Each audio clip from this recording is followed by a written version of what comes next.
Well, dear students, good morning. Let's have a new topic for discussion. That's the phylum Annelida.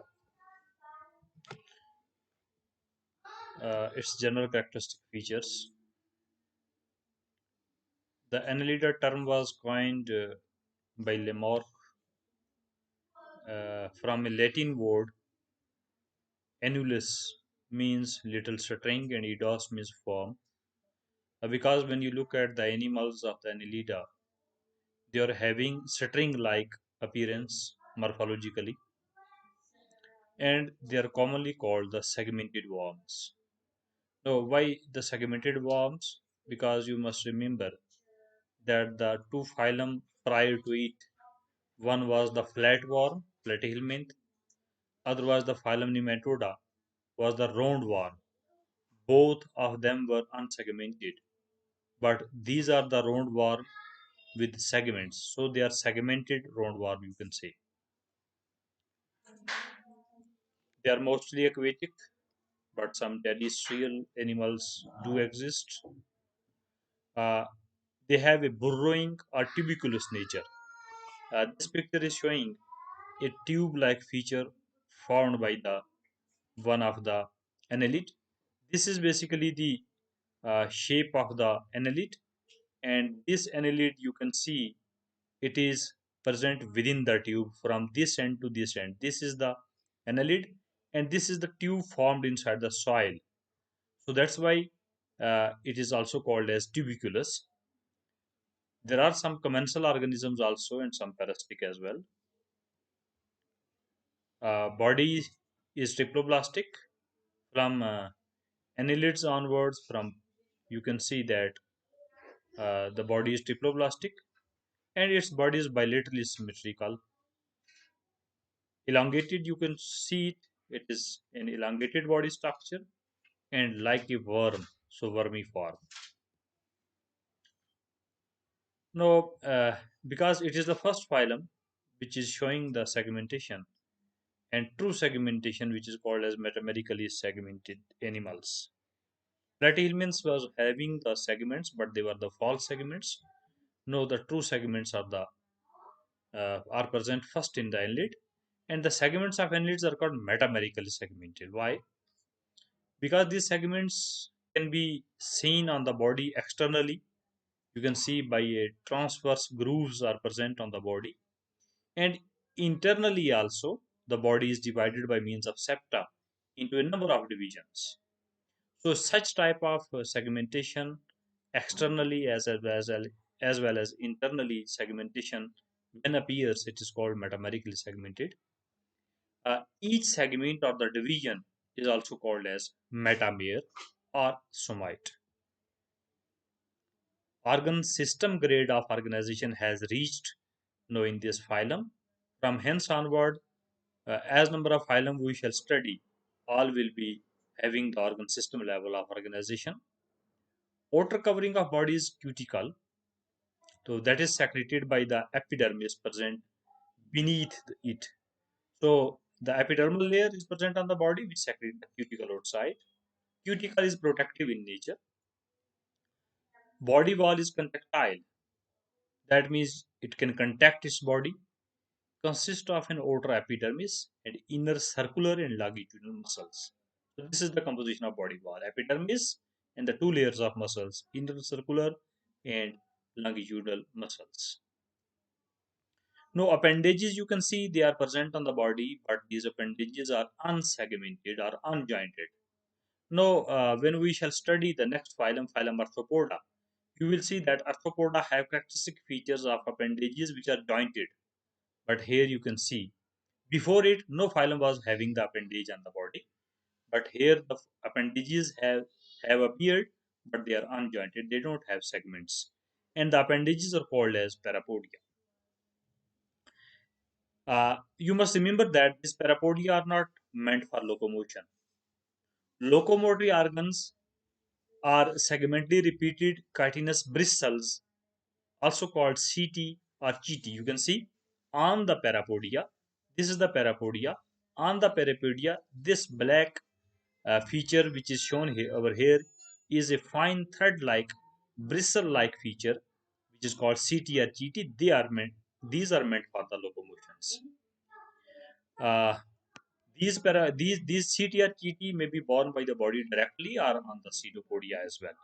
No, sorry, pseudopodia nahi, parapodia as well.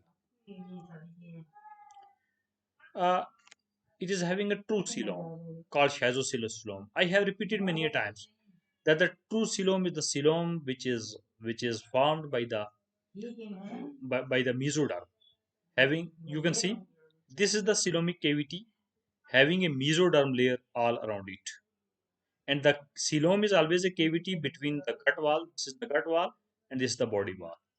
So gut wall is having a cavity which is called as a gut cavity, but it's not coelom. Gut wall is this, body wall is this. Between these two, you can see these two pouches of coelom is there. So this is the coelomic cavity. So if you look at its formation, there were the mesodermal cells lying between the outer layer ectoderm and the inner endoderm. These mesoderm cells later on formed the long membrane-like feature, and the membrane-like feature in turn splitted from in between. By splitting, you can see a cavity start appearing. Later on, it develops to a larger extent. So this is the cavity formed by the splitting of the mesoderm cells or the mesoderm layer, so called as schizocellus coelom. Uh, Coelom is usually divided into compartments by transverse septa as well. You might have, as you have seen in the phylum Annelids, that they are having the outer body segmented as well as internal body is also divided by means of septa. So, because of the division of the internal body by means of septa, the cavity present within the body is also divided. Coelomic fluid is contained within the coelom, and it may have some cells as well, are called the corpuscles. Digestive system is straight as the animal body is elongated, so digestive system is also straight, tube-like, and complete. That means having mouth and anus both.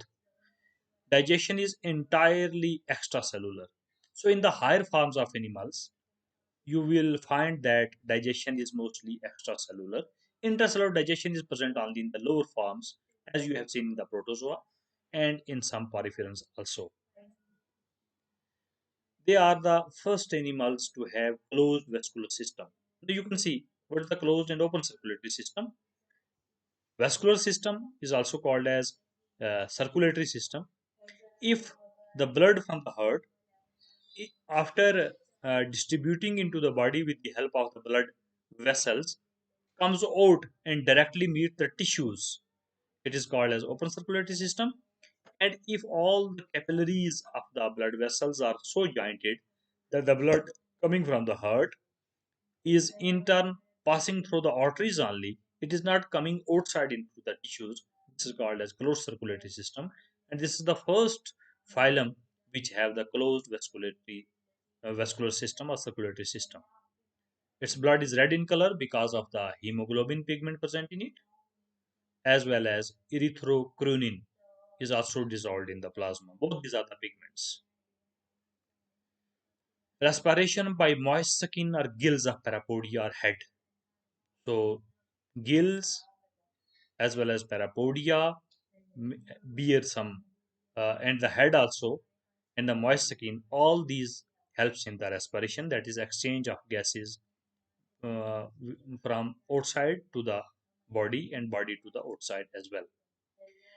Respiratory system consists of segmentally arranged coil tube. You can see each segment is having a coil tube present in it. If you enlarge them, you can see this yellow one.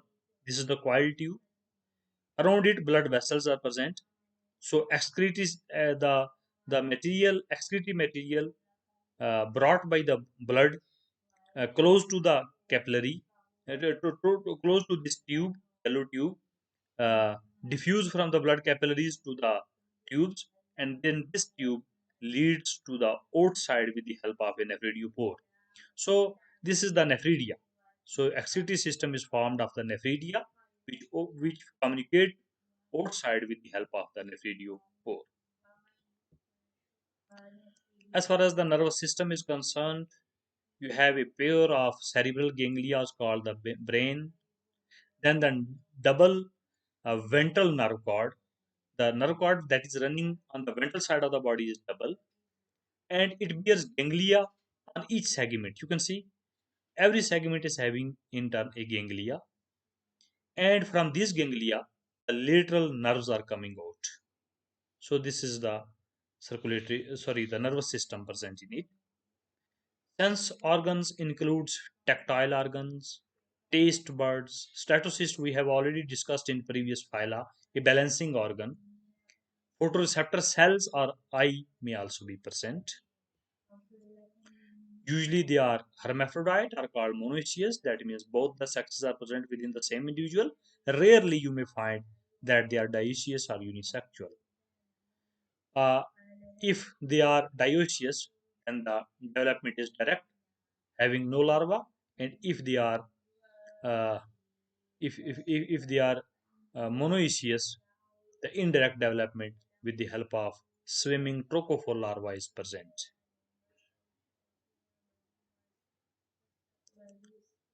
So development is direct in monoecious. If they are monoecious, development is direct no larval form, but indirect if they are dioecious. Asexual reproduction also occurs in some forms, as I have already stated, that asexual mode of reproduction is prominent among the younger uh, or the lower animals that we have discussed till date. But from as you move from lower grade to higher grade, you will find that the asexual mode of reproduction is a rare phenomenon. Regeneration is very common. This is all about the salient feature of the phylum Annelida, and